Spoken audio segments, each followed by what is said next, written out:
Thought for the day. Sometimes sleep is the best meditation.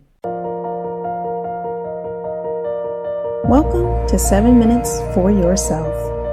I'm Christina Aina, and I'm so glad you've joined me for what I believe will be 7 of the most enriching minutes of your day. Let's take this time to reconnect with ourselves and improve our well-being.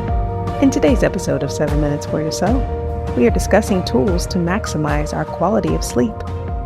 Have a listen. Most people are aware that getting a really good night's sleep on a consistent basis is critically important, but most people don't know how to do that. Can you recall the last time you woke up without an alarm clock, feeling refreshed and not needing coffee? The shorter your sleep, the shorter your lifespan is. The old maxim, "I'll sleep when I'm dead," is therefore unfortunate. As sadly as it sounds, human beings are in fact the only species that will deliberately deprive themselves of sleep without legitimate gain. Critically, it's very important to know, especially to people after 30, that routinely sleeping less than 6 hours a night demolishes your immune system, more than doubling your risk of cancer and diabetes. But that's not only it. Short sleeping increases the likelihood of your coronary arteries becoming blocked, setting you on a path towards cardiovascular disease and stroke. Neuroscientist Andrew Huberman found the best solution to any sleeping problems. So we're really going to go tool heavy today and talk about tools that can help you fall asleep, sleep better, don't even really feeling lazy. However, it will increase motivation and emerge from sleep feeling more rested.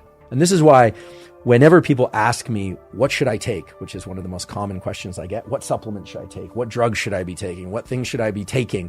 The first question I always ask them is, how's your sleep? And 90% of the time they tell me they either have trouble falling asleep or staying asleep, or they don't feel rested throughout the day.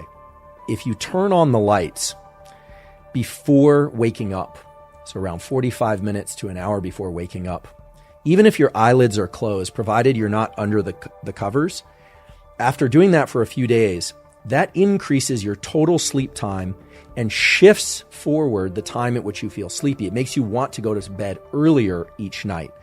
Now, in a kind of diabolical way, they did this with teenagers who are notorious for wanting to wake up late and stay up late. And what they found was bright light flashes, just turning on the lights in their environment, overhead lights, because they're trying to activate the system, and that's why they're using overhead lights, even through the eyelids, before these kids woke up, then made those kids naturally want to go to bed earlier, and they ended up sleeping longer. So that's something you could try. You could put your lights on a timer to go on early in the day before you wake up. You could open your blinds so that sunlight is coming through.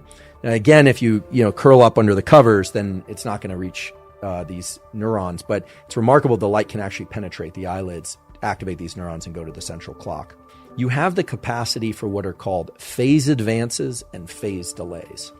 And I don't want to complicate this too much. So the simplest way to think about phase advances and phase delays is that if you see light late in the day, and in particular in the middle of the night, your brain and body will think that that's morning light, even though it's not sunlight, because you have this heightened sensitivity. And it will phase delay. It will delay your clock. It will essentially make you want to get up later and go to sleep later. So the simple way to think about this is if you're having trouble waking up early and feeling alert early in the day, you're going to want to try and get bright light exposure even before waking up, because it will advance your clock. It's sort of like turning the clock forward.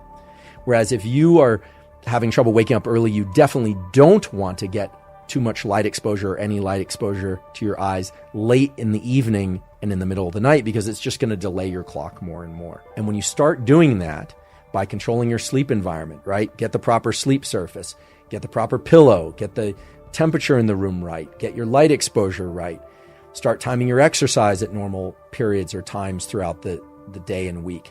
It's amazing how many other biological systems just naturally fall in line. A brief note about naps. Naps, provided that they're less than one ultradian cycle, provided they're 20 minutes or 30 minutes or even an hour, can be very beneficial for a lot of people. For some of you, naps are great. I love taking naps. Some people, they wake up from naps feeling really groggy. That's probably because they're not sleeping as well as they should at night, or as long as they should at night, and so they're dropping into REM sleep or deeper forms of sleep in the daytime. And then they wake up and they feel kind of disoriented. Other people feel great after a nap. So that's another case where, just like with caffeine, you sort of have to evaluate for yourself. I personally like to take a nap around 3 or 4 p.m. But there's a practice that I've adopted in the last 5 years that I've found to be immensely beneficial that is sort of like napping, but isn't napping. It's a thing that they call yoga nidra.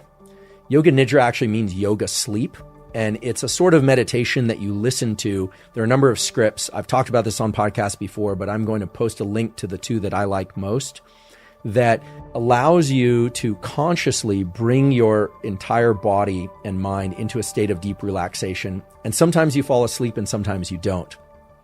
This is done for 10 to 30 or even 60 minutes at a time. The other thing that works really well is meditation. So I'm talking about naps, but I'm also talking about yoga nidra, which is sort of a form of meditation, and then more standard forms of meditation.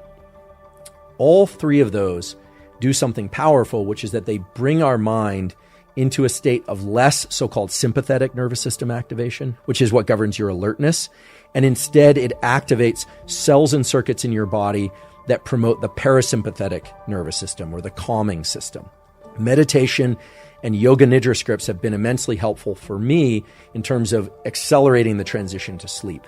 So they involve taking a few minutes, 10 to 30 minutes or so, just like you would for a nap, and just listening to a script almost passively. And it has you do some particular patterns of breathing and some other kind of body scan-like things that can really help people learn to relax, not just in that moment, but get better at relaxing and turning off thinking in order to fall asleep when they want to do that at night. That concludes today's episode of 7 Minutes for Yourself. Please take a moment to rate and review the show on Apple Podcasts. Today and every day with your kiddo is a gift. Enjoy it. Thanks for tuning in.